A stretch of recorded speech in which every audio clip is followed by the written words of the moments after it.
Thank you for doing this. Hi, everybody. Hi from London. I'm Carol Kauffman, and I'm the founder of the Institute of Coaching with Margaret Moore and Susan David. And I am here with John Bennett. John, you're going to have to forgive me. I'm going to go on about you for a while. So Good. You all know that I'm the founder of the Institute of Coaching. But before there was the Institute of Coaching, there was the Foundation of Coaching, which was also launched by Ruth Ann Harnish. And John was the first CEO of the Foundation for Coaching. So he's the founder of the founder. He's our actual, pardon the pun, I saw Hamilton this week, our founding father.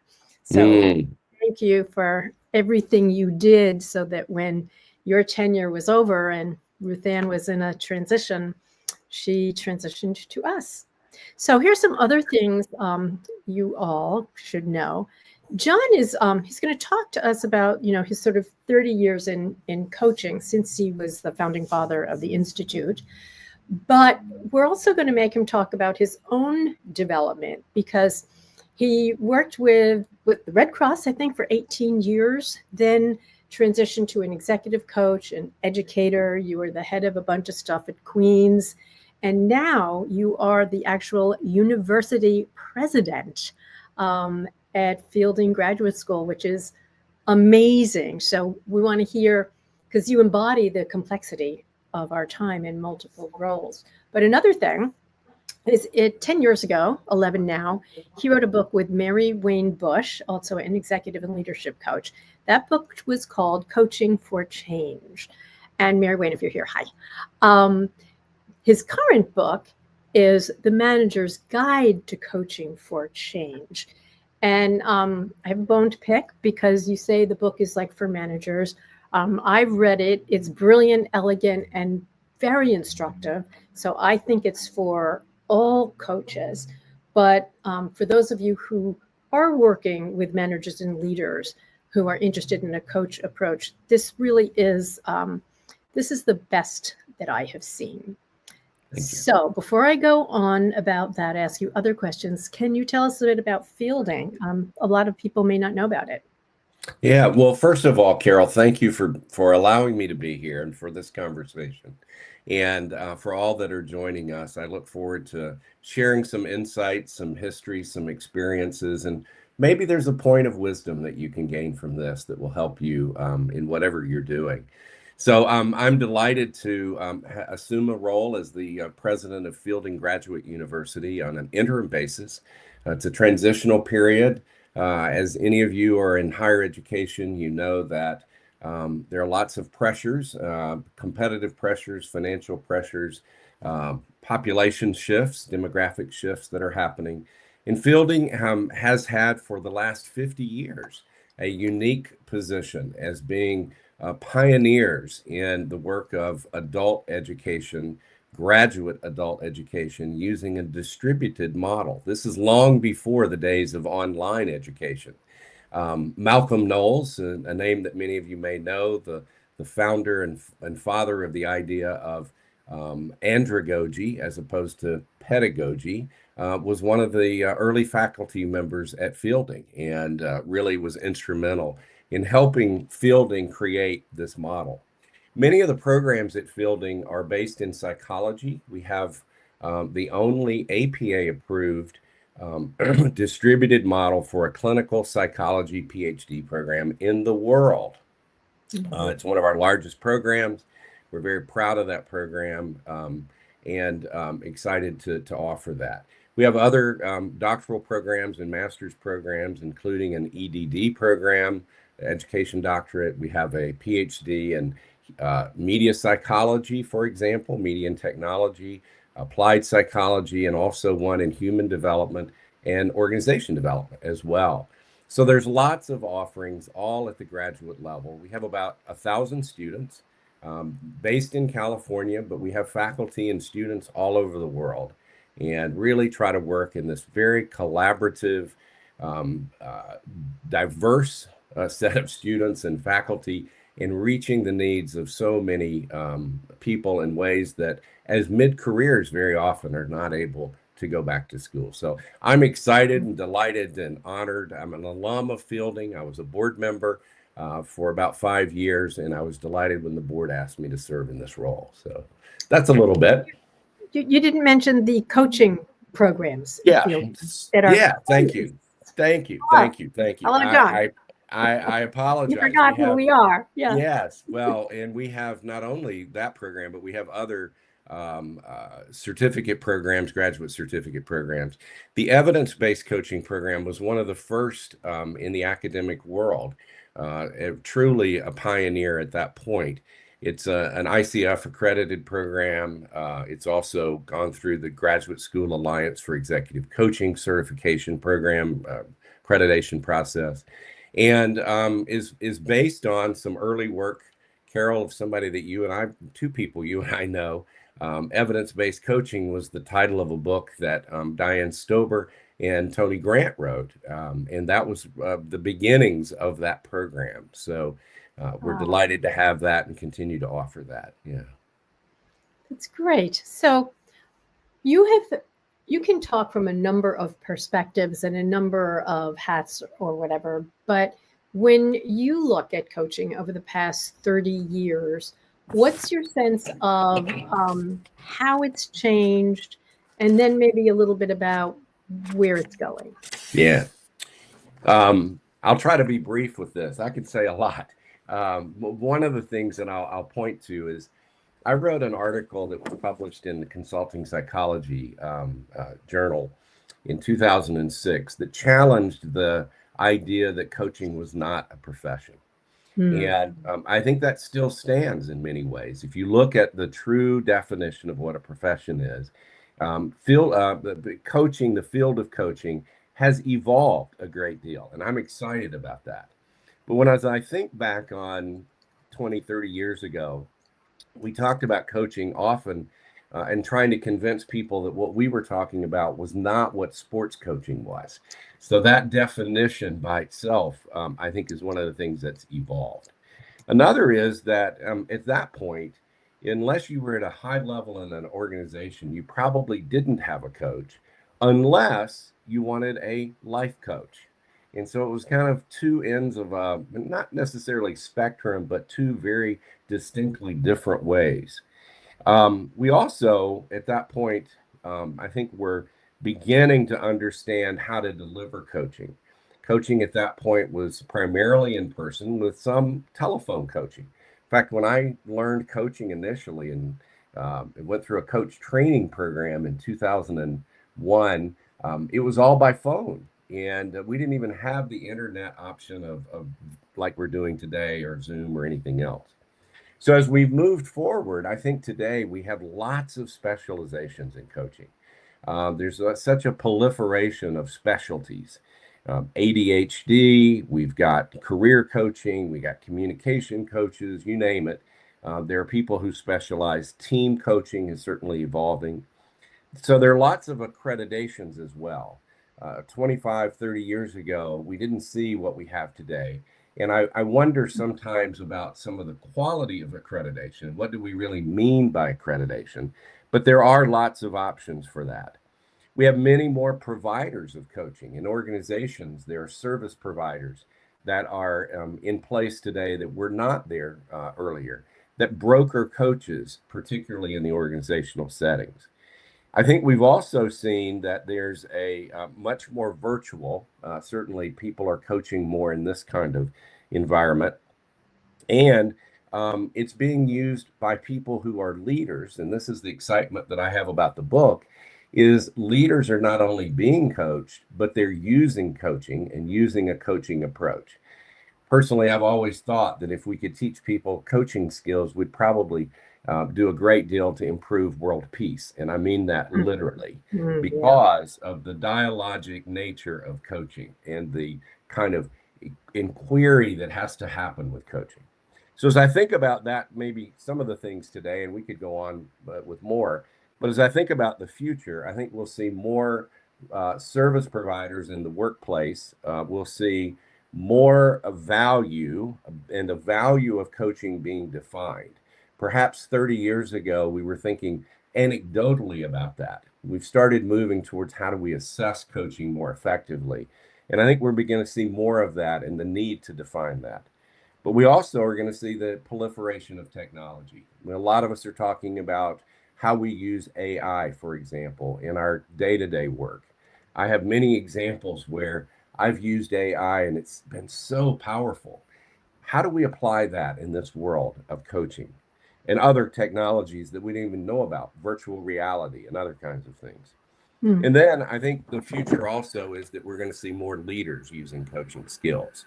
And that to me is really exciting because the more people can use coaching, the more we will help people grow and develop and be their very best. Hmm. There's like 5 things I want to say at once, but I only have one brain. Um, First thing to spit out was also is when we were, baby coaches, there was a real trend at that point to be anti-science. And in Mhm. fact, that's why the whole evidence-based approach, which now we sort of take for granted, was quite revolutionary. And the ICF went, for example, from coaching is an art Mhm. to really seeing coaching as a science, having their own science programs, and actually they now have given the Institute massive grants Mhm. to explore coaching. So that's one thing. Okay, Mhm. next thing is this is a long preview, but in May 2026, we're going to have our next coaching conference.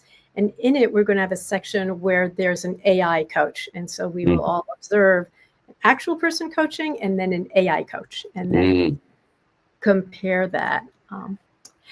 So we can go 2 directions now. Tell me which one you feel like. One, we've done 30 years of coaching. We could talk about kind of the 30 years for you moving through all these roles and how it changed you. Option one. Mhm. Option two, we can talk about what inspired you to write the book and what makes it different. So what do you kind of have the energy for right now? I'm happy to talk about both of them. You got to We can pick, John. start with one and maybe we can go to the other one. How's Okay. that? So maybe I could do a quick in terms of my iteration, my maturation, my evolution, and tie that Good. in with the book. How is that if we do a, Oh, a that's hybrid of perfect. this? All right. Right. Synergy. Okay. I think for me, as you mentioned in the introduction, I started my professional career at the American Red Cross. I was fortunate, 18 years. I was the CEO for regional biomedical operations in a couple of locations. Tremendous experience, tremendous organization. And in doing so, I saw the need to develop people. And Hmm. for me, I also felt the power of people who developed me. So I experienced that. Now, they weren't necessarily coaching me, but they were mentoring, they were guiding, and they were giving me opportunities, challenging me in ways that reach beyond what was so obvious, it's so easy to do. I had some great advice. There was a fellow who's the president of the Red Cross. His name was George Elsey. He'd been in the federal government many, many years, successful career, and came to the Red Cross as the president. And as he retired, I was working in Winston-Salem, North Carolina. It was when RJR Nabisco was headquartered there. And RJR had given a large gift to a disaster campaign. And the new president of the Red Cross asked Mr. Elsey to come to Winston-Salem to accept this gift. I got invited to go to have lunch in the vice chair of RGR Nabisco's headquarters, and I was about 22 years old. Hmm. Carol, I put on my very best. Now, this was in the early 80s. I put on my very best corduroy suit, three-piece corduroy suit. You know the image, right? And I'm I getting it. got to, yeah, and I got to have lunch in the vice chair of RJR Nabisco with the former president of the Red Cross.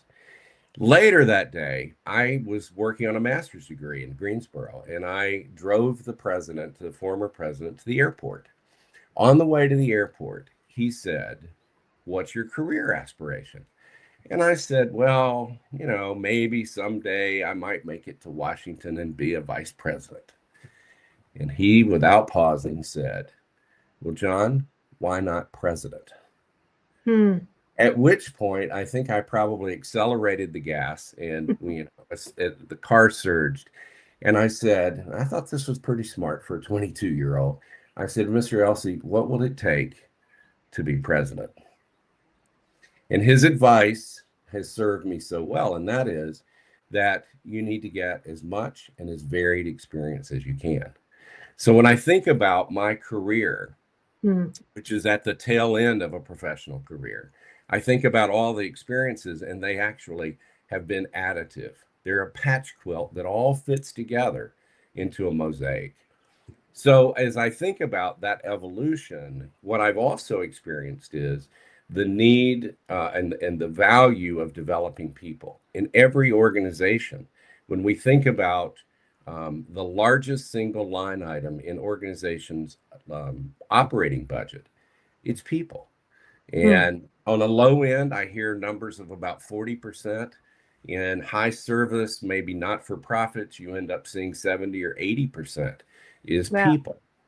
So as I think about my career and that development and that maturation, which then leads to the book, it's about how do we protect and develop that most valuable resource, that single largest line item in your operating budget.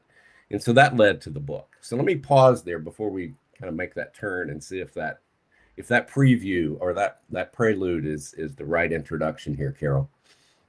Of course, you know, it's sort of funny that your current role is president. So wasn't Yeah. wrong. Let me take a look. People here from South Africa. People are saying hello.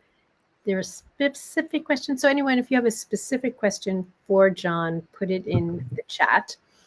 But what I'd love to do now is talk about the book. The book is really, it's very good, very thoughtful and practical. And you can say what you want about the book, but what I want you to say at one point, one of the chapters in the book I really haven't seen in other books for leaders is your chapter on use of self in coaching for a manager. Very unusual. But so that's my favorite part of the book.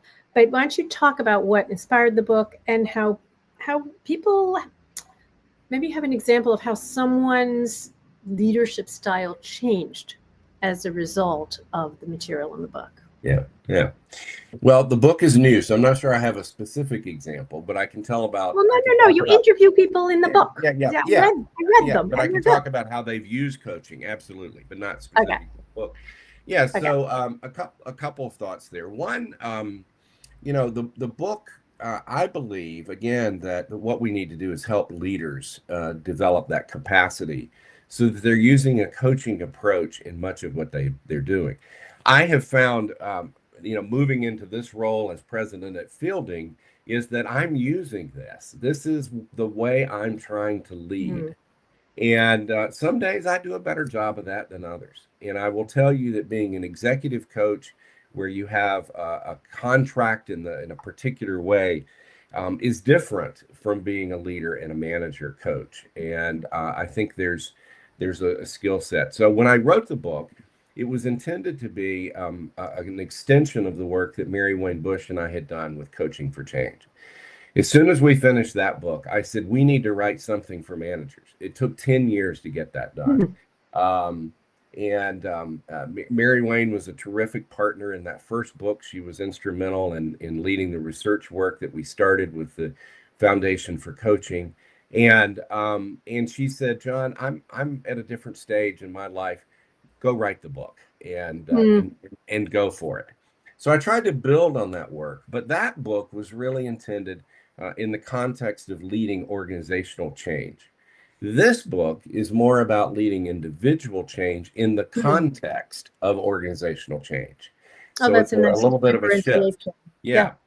And in that chapter on use of self came from some personal work that I've done through the years.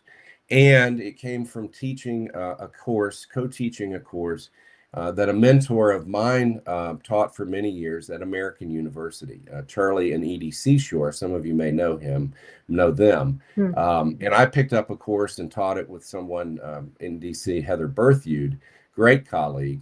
We taught it for about 7 years. And that was an intensive course in a master's program on who am I and how do I use myself as an instrument.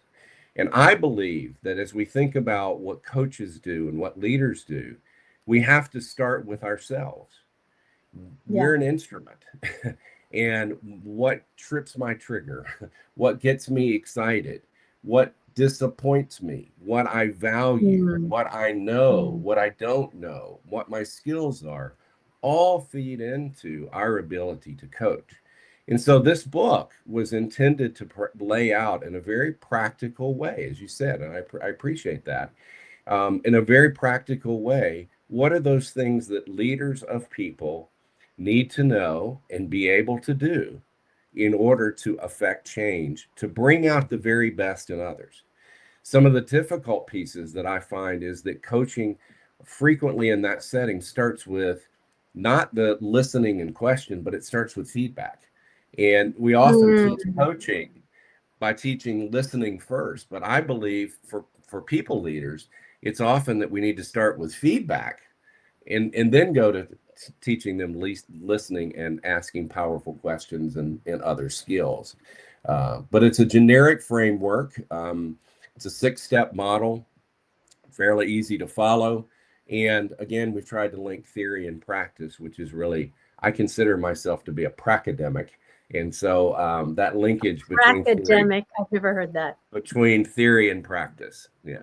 Kurt Lewin concept. Here's what I do. I was looking for this when you were talking. Yeah. So here's an example of one of the interviews that you did, Yeah. where a guy who I guess was a coach of coaches, the head of the university. So anyway, he was in charge, and he goes, you asked, there's an example you can think of where you use the coach approach.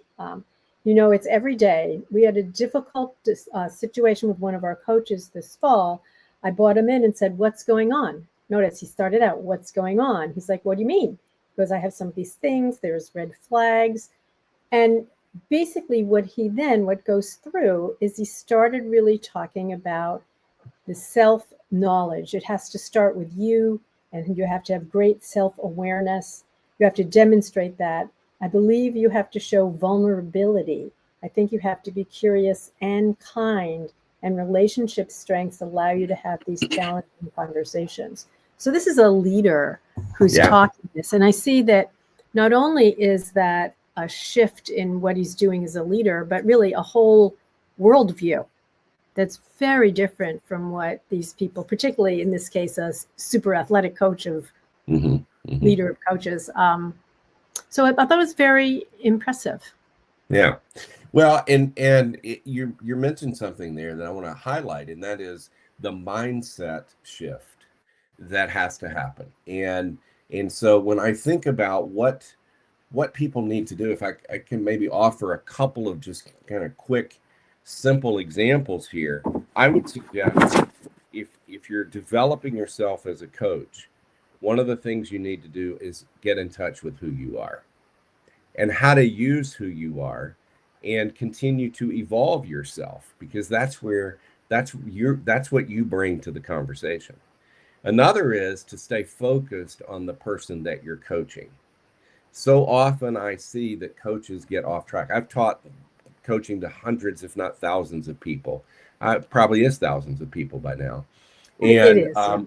yeah. And one of the things is that staying focused on the person you're trying to help.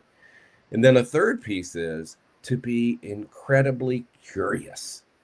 Be curious. And I think this is something I live every day to try to be more curious. Ask those kinds of questions that enable the conversation to continue.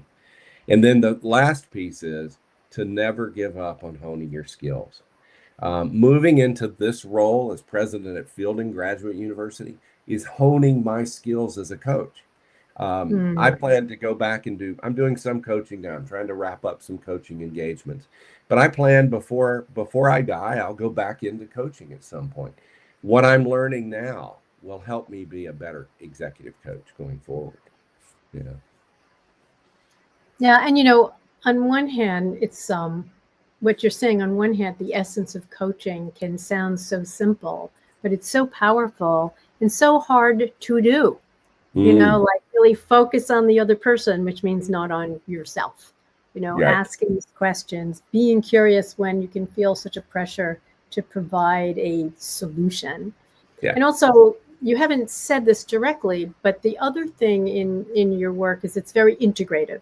You'll Hmm. be reading a section and it has something on, more behavioral, then more cognitive. Then you go to psychodynamic. Then you go to Keegan and adult learning development. So I think that's one thing that's useful for people who could be reading your book is it really weaves together many Right. different approaches that are all evidence-based. It's not, Right. dynamic is better than, Right. developmental.